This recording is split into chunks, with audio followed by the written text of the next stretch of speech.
किसान की घड़ी एक प्रेरणादायक कहानी है। एक गांव में एक किसान था। किसान एक दिन अपने अनाज की कोठी में काम कर रहा था। काम करते करते उसकी घड़ी कहीं खो गई। उसने कुछ देर तक अपनी घड़ी को ढूंढा। घड़ी नहीं मिली। मायूस हो गया, और मायूस होना सही भी था।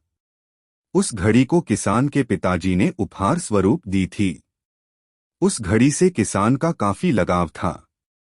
एक बार फिर अपनी घड़ी को ढूंढने की कोशिश करने लगा। अनाज की कोठी में बहुत देर ढूंढने के बाद भी घड़ी नहीं मिली। हताश होकर कोठी से बाहर आया। उसने देखा बाहर कुछ बच्चे खेल रहे हैं।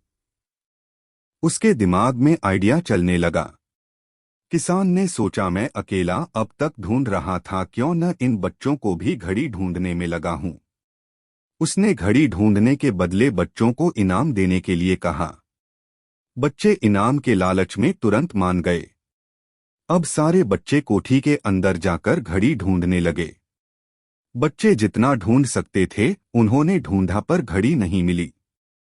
बच्चे थक चुके थे, उन्होंने हार मान ली। किसान भी अब थका और हारा महसूस कर रहा था। बच्चों के जाने के बाद वह हताश और परेशान बैठा था। कुछ देर बाद एक बच्चा वापस आया। आकर किसान से बोला, क्या मैं फिर से घड़ी ढूंढ सकता हूं? किसान ने कहा, ठीक है। बच्चा फिर से कोठी के अंदर गया और थोड़ी देर में घड़ी के साथ वापस लौटा।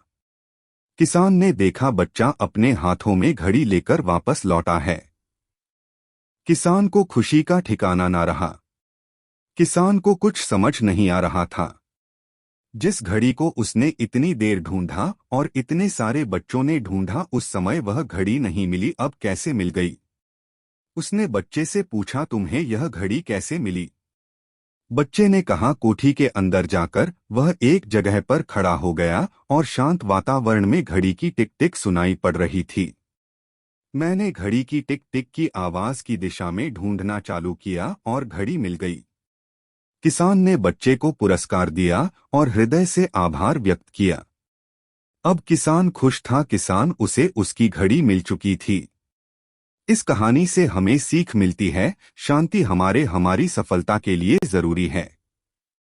शांत चित्त रहकर ही हम सफल हो सकते हैं।